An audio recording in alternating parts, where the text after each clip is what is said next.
அதை நம்ம எப்பவும் காப்பாத்தணும். எந்த சூழ்நிலையிலயும் நம்ம அதை விட்டுறக்கூடாது. சரிம்மா, அப்ப நம்ம வாடகை எல்லாம் எப்படி கொடுக்கறது? நாளுக்கு நாள் நம்ம செலவு வேற அதிகமாயிட்டு இருக்கு. நான் வேணா ஏதாவது வேலைக்கு போட்டுமா? ஏய் சும்மா இரு. நீ படிக்கிற வேலையை மட்டும் பாரு, நான் பாத்துக்கிறேன். எப்படிம்மா இப்ப ஏற்பாடு பண்ணுவ?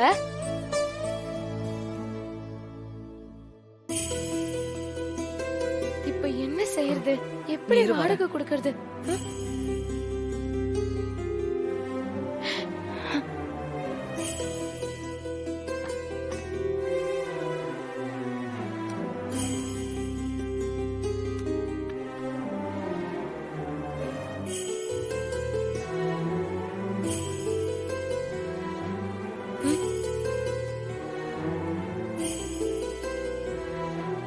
அம்மா, என்ன இது?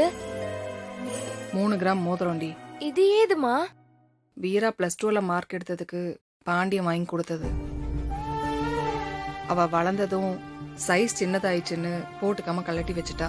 அம்மா வேண்டாம்மா, அக்கா அது ரொம்ப சென்டிமெண்டா வச்சிருக்குமா, அண்ணன் வாங்கி கொடுத்ததுன்னு. அவசரத்துக்கு நம்ம என்னடி பண்றது?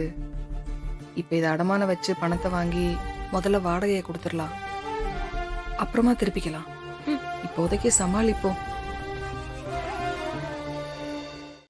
நல்ல வேளை என் அண்ணன் அதை நம்பாம விட்டாரு. அவர் மட்டும் நம்பி இருந்தாருன்னா என்ன ஆகுறது? உன்னைய மாறனைய பிரிச்சு இந்த வீட்டை விட்டு அனுப்பி இருந்தாருன்னா அப்படிலாம் எதுவும் நடக்க கூடாது. நீ இந்த வீட்டோட மகாலட்சுமி. நீ இங்கேயே இருந்து எல்லாத்தையும் காப்பாத்தணும். அப்படிலாம் எதுவும் இல்லம்மா. நீ சொல்லிட்ட அப்படிலாம் இல்ல நாயுடுமா. என்ன பொறுத்த வரைக்கும் நீதான் இந்த வீட்டோட மகாலட்சுமி. அப்போ என் அக்கா? அவளை மகாலட்சுமின்னு என் வாயால நான் எப்படி சொல்லுவேன்? என்னால நினைக்க கூட முடியாது. ஏன் வீரா, உனக்கே எல்லாம் தெரிஞ்சிருந்து என்கிட்ட இப்படி கேட்கலாமா? மா, நீங்க வேணா பாருங்க, இதே வாயால என் அக்காவையும் நீங்க மகாலட்சுமின்னு கூப்பிடுவீங்க. அவ அப்படி நடந்துக்கிட்டா நான் கூப்பிட போறேன். எனக்கு என்ன அவ மேல கோவமா? அவ நல்லபடியா நடந்துக்கிட்டா கண்டிப்பா சொல்லுவேன். ஏன் என் தலை மேல தூக்கி வச்சு கொண்டாடுவேன். கல்யாணம் காட்சின்னு இப்படி எதுவும் இல்லாம இந்த 3 பசங்களுக்காகவே வாழறவன. என்னை பொறுத்த வரைக்கும் இந்த வீட்டுக்கு வர்றவங்க மருமக இல்ல, மகதான். நான் அவங்களுக்கெல்லாம் தாயா இருந்து பாத்துக்கணும்னு தான் ஆசைப்படுறேன். வீரா, வழக்கமா ஒரு வீட்டுக்கு வாழ போனா அந்த வீட்டுல ஒரு மாமியார் இருப்பாங்க. என் வீட்டுக்கு வந்தது மருமக இல்ல, மக மாதிரின்னு சொல்லுவாங்க. ஆனா இந்த வீட்டுல நான் ஒரு தாயாதான் இருக்கேன். நான் உங்க எல்லாரையும் என் வயித்துல பிறக்காத பொண்ணுங்களா தான் பாக்குறேன். எப்பவும் அப்படிதான் பாத்துப்பேன். நான் அம்மா தானே. ஆனா உன் அக்கா கண்மணிதான். எனக்கு இன்னும் அந்த இடத்த கொடுக்கவும் இல்ல, ஏத்துக்கவும் இல்ல.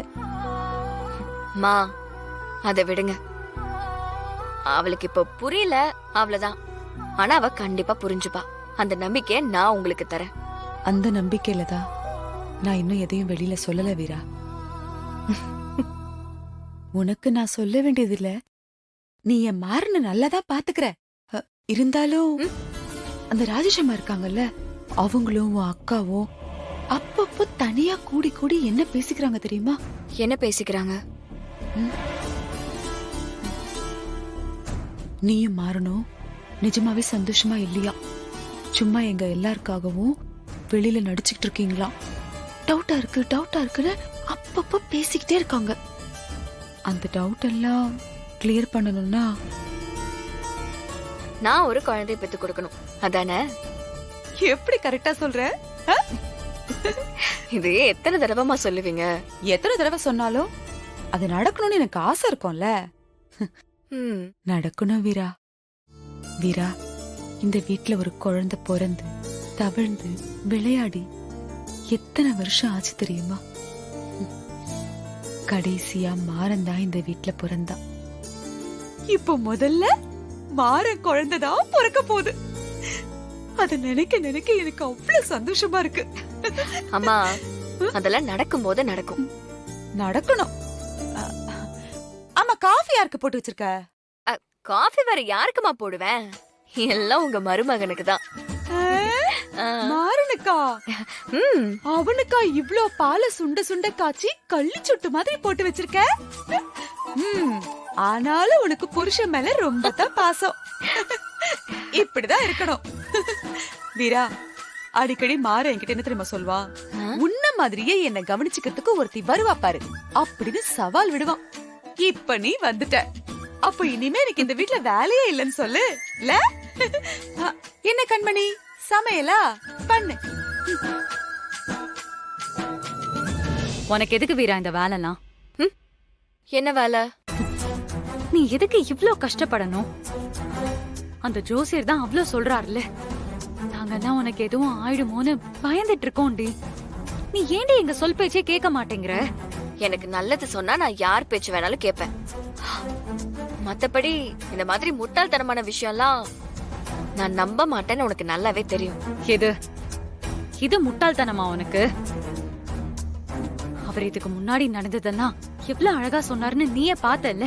கண்மணி, இந்த ஜோசியர் எதுக்கு வந்தாரு, யார் சொல்லி வந்திருக்காருன்னு எனக்கு நல்லாவே தெரியும். நான் ஒன்னும் விரல கொடுத்தா கடிக்க தெரியாத பச்சை குழந்தை கிடையாது. ஏன் காதல பூ சுத்தாத? ஏய், என்னடி இப்படி பேசுற? உன் அக்காவே சந்தேகப்படுறியா நீ? நாம 2 பேரும் கூட பிறந்தவங்க. நான் எப்படி உனக்கு கெடுதல் நினைப்பேன்? இந்த வீட்டுக்கு வந்ததுல இருந்து என்ன நீ உன் எதிரியா பாக்குற மாதிரி தான் பாக்குற. நான் அப்படி பாக்கல கண்மணி, நீ தான் என்ன அந்த மாதிரி பாக்க வைக்கிற.